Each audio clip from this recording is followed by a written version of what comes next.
Okay, so we kind of step it up a little bit when we get into absolute value functions.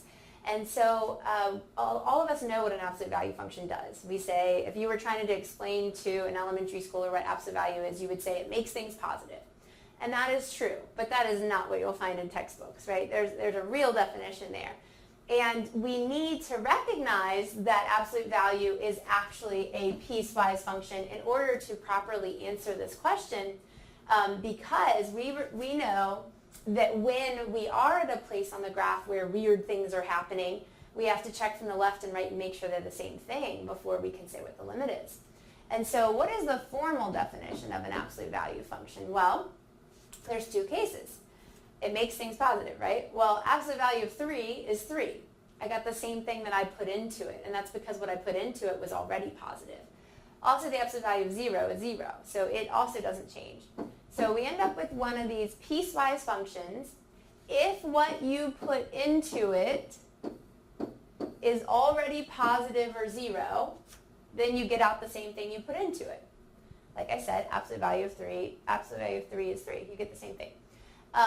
If what you put into it is negative, then you get out the opposite. So if I take the absolute value of -5, my answer is not -5, it's the opposite of -5, right? It's -5, it's +5. So that might look way more complicated than just saying it makes things positive, but that really that shows the two cases. So if x is positive or 0, then the absolute value is whatever you put into it. But if you plug a negative number into an absolute value, then you're getting out the opposite. You're getting the positive version of that number out, okay? So we need to know this so that we can check from the left and from the right. So if we're checking the limit from the left, right, that notation of the absolute value of x, we have to decide which piece we're using. Well, if we're to the left of 0, we are less than 0, and so we're actually using that piece of the function. So what I'm doing here is showing which part.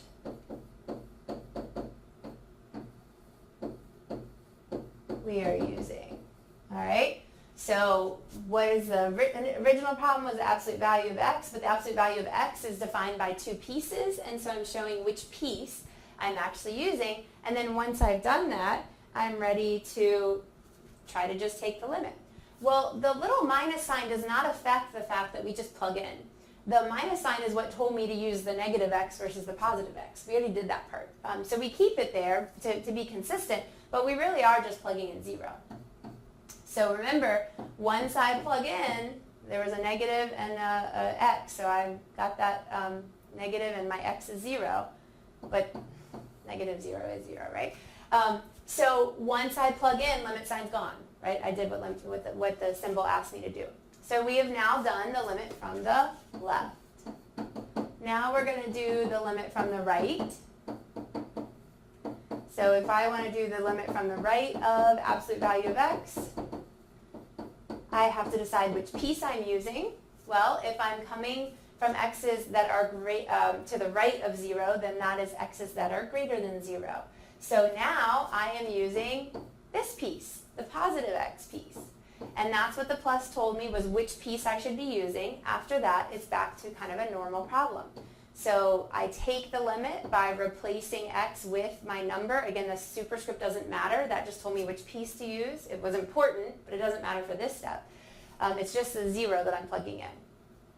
So in this case, my left limit was 0, and my right limit is also 0. Those two things equal each other. And so since the limit from the left and the limit from the right equal each other, we can now answer the original question that the limit as x approaches 0 of absolute value of x is 0.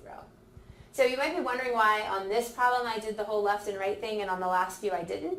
Again, it's all about if you're in a nice part of the function where you're doing the same thing on both sides. And in our others, they were polynomials where we were doing the same thing on both sides. And here it did break down to a piecewise function. So if you actually graph the absolute value graph, you can see if you were tracing it from the left or from the right,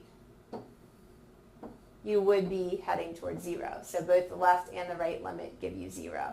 So it does match up with our understanding of taking these limits graphically as well. Okay, so that is the answer to our limit. So we were looking at that one because this one is a little bit trickier, and we wanted to have kind of the base example to go on there. Let's see if it'll, well, that'll work. Okay, so, well, that makes sense. Okay, so this time, our function's a little bit more complicated. Now, we don't have to make a piecewise function out of the whole thing. We just need to make a piecewise function out of the part that has an absolute value with it. So I'll do green now.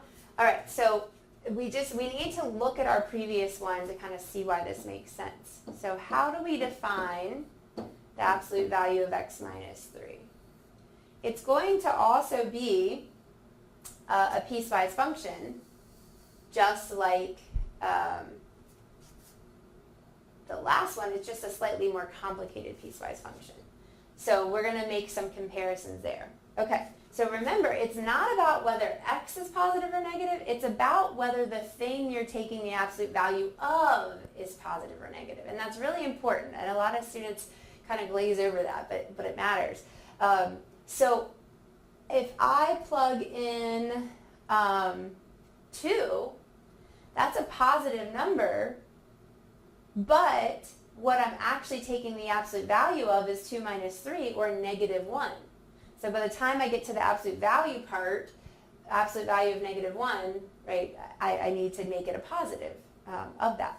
So instead of it hinging on whether x is positive or negative, it hinges on whether the thing that you are taking the absolute value of is positive or negative.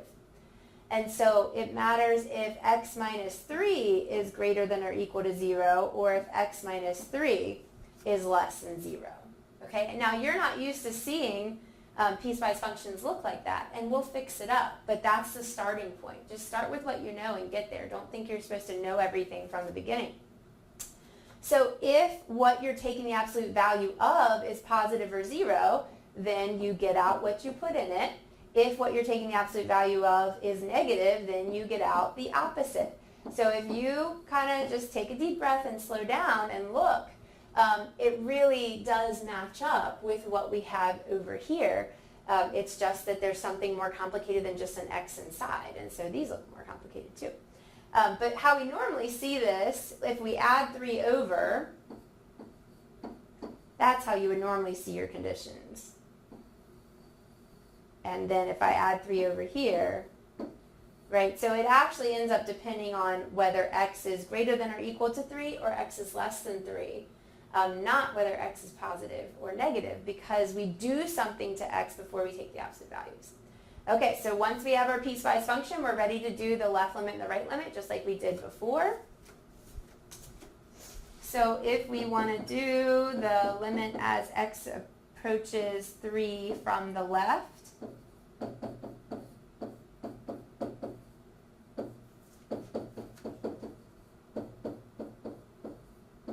all right, so the 3 minus x part isn't affected, but the absolute value, we have to decide which piece we're using.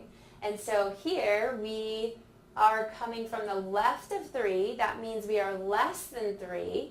And so we're actually using that bottom piece. And so that's what the negative notation told me there, was that I need to use that piece of the function. So once I've done that, if I tried to plug in right now, I'd get 3 minus 3, which is 0, over negative 3 minus 3, which is negative 0. I'd get 0 over 0, which is indeterminate. So I can't plug in yet. I need to do some simplifying first. I need to use algebra like we talked about. So here the algebra that we do is pretty basic. All right, so if I just distribute that negative, I'll have negative x plus 3.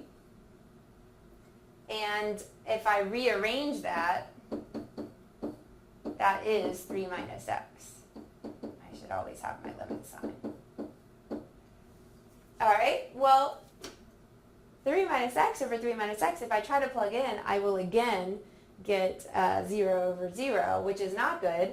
But if instead I cancel and see that it leaves a 1 there, let's see, so we've got the limit as, looks like it got big on me again. That is one of our limit laws that we know. So the limit of a constant is that constant. All right, and that is the answer to our limit from the left. So now if we go and look at the limit from the right, so the limit as x approaches 3 from the right,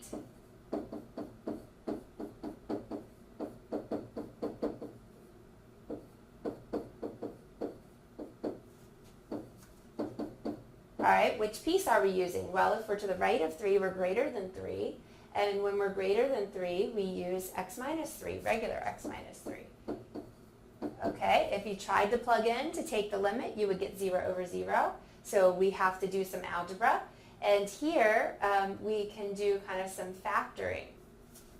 So if we bring a negative out, so if I factor a negative out, I'll have negative 3 plus x. And down here, I had x minus 3. And we run into a similar situation of what we just had. All right, so that's a negative. And then I could rewrite that as x minus 3. And down here, I have x minus 3. And I can cancel. And when I cancel, that leaves that negative 1 this time.